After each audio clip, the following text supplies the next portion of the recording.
मागच्या वेळी आपण गणपती बाप्पा आणि चंद्राची गोष्ट ऐकली की नाही? आवडली का तुम्हाला ती गोष्ट? आज सुद्धा आपण गणपती बाप्पाची आणखीन एक गोष्ट ऐकणार आहोत. एकदा काय झालं, गणपती बाप्पा आपल्या गणांबरोबर कैलास पर्वतावर फेरफटका मारत होते. तर अचानक सगळे देव भयभीत होऊन गणपती बाप्पाकडे आले आणि म्हणाले, "आम्हाला वाचवा, आम्हाला वाचवा." गणपती बाप्पा म्हणाले, "अरे काय झालं तरी काय?" त्यावर देवांनी सगळी हकीकत सांगायला सुरुवात केली. अनलासूर नावाच्या एका राक्षसानी सगळीकडे अगदी हाहाकार माजवलाय. त्याच्या तोंडातून आगीचे लोळच्या लोळ बाहेर पडताय आणि हा राक्षस सगळीकडे जाळपोळ करत सुटलाय. कुणीही त्याच्यासमोर जाऊ शकत नाहीये. कारण क्षणार्धात तो आगीचा झोत आपल्या अंगावर सोडतो आणि समोरच्याला भाजून काढतो. आम्हाला तर काय करावं तेच कळत नाहीये, असं देवांनी गणपती बाप्पाला सांगितलं. ह्या अनलासुरापासून आमची सुटका करा, अशी विनंती करायला आम्ही इथे आलोय, असं सगळे देव म्हणाले. मग काय, गणपती बाप्पा निघाले अनलासुराचा बंदोबस्त करायला. पण हा अनलासूर महाशक्तिशाली होता. गणपती बाप्पा आणि अनलासूर यांच्यात अगदी घनघोर युद्ध झालं. कुणीच मागे हटेना. गणपती बाप्पानी आपल्या जवळची सगळी अस्त्र वापरली, पण तरीही अनलासूर काही संपेना. मग शेवटी गणपती बाप्पानी काय केलं माहितीये? आपले आकारमान वाढवायला सुरुवात केली. म्हणजे गणपती बाप्पा एकदम मोठे मोठे मोठे व्हायला लागले. अगदी महाप्रचंड असं रूप गणपती बाप्पानी घेतलं आणि केलं काय? त्या अनलासुराला गणपती बाप्पानी गिळून टाकलं. आता अनलासूर हा अग्निस्वरूप होता. त्यामुळे पोटात गेल्यावर गणपती बाप्पाच्या पोटामध्ये हा अनलासूर स्वस्थ बसेना. त्याची आग काही संपेना. त्यामुळे गणपती बाप्पाच्या पोटामध्ये खूप उष्णता निर्माण झाली. हळूहळू तो अनलासूर संपला, पण पोटातली ती आग काही कमी होईना आणि काय करावं ते कळेना. पोटामध्ये अगदी गरम, गरम, गरम असं वाटत होतं. आपल्याला पण होतं की नाही असं कुठे काही भाजलं किंवा एकदम गरम हाताला चटका बसला, की बराच वेळ पुढे आपल्या हाताची आग होत राहते.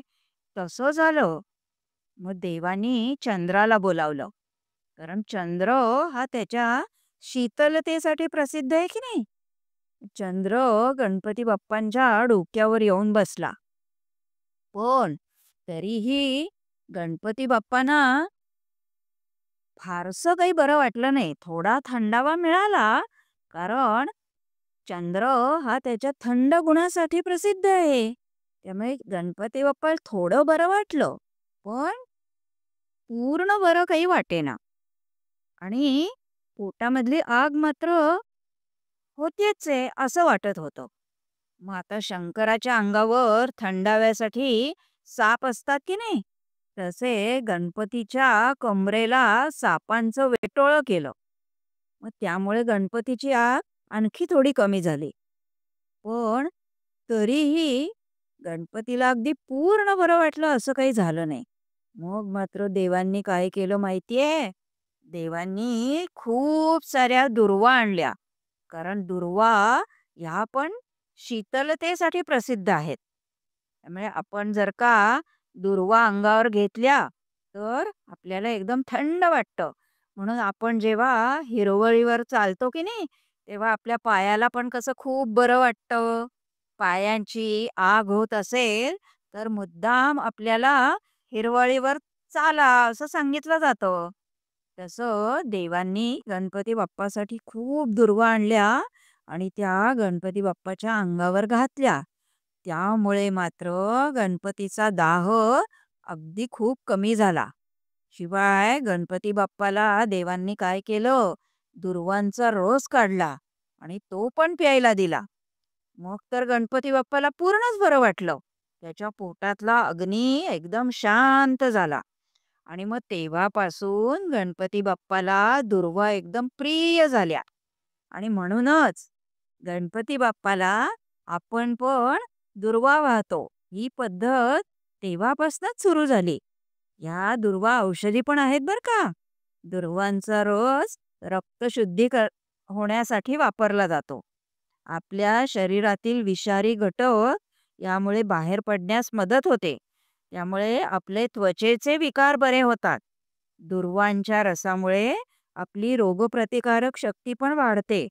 तसंच शरीरावर कुठे जखम झाली असेल किंवा आपल्याला काही भाजलं असेल किंवा दुसऱ्या काही कारणाने जर का आपल्या अंगाची आग होत असेल, तर दुर्वांचा रस लावला जातो.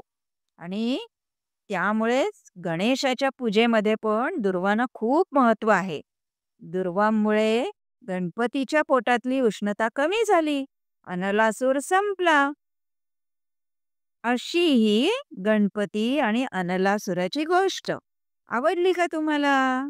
आवडली असेल तर लाईक करायला विसरू नका हां.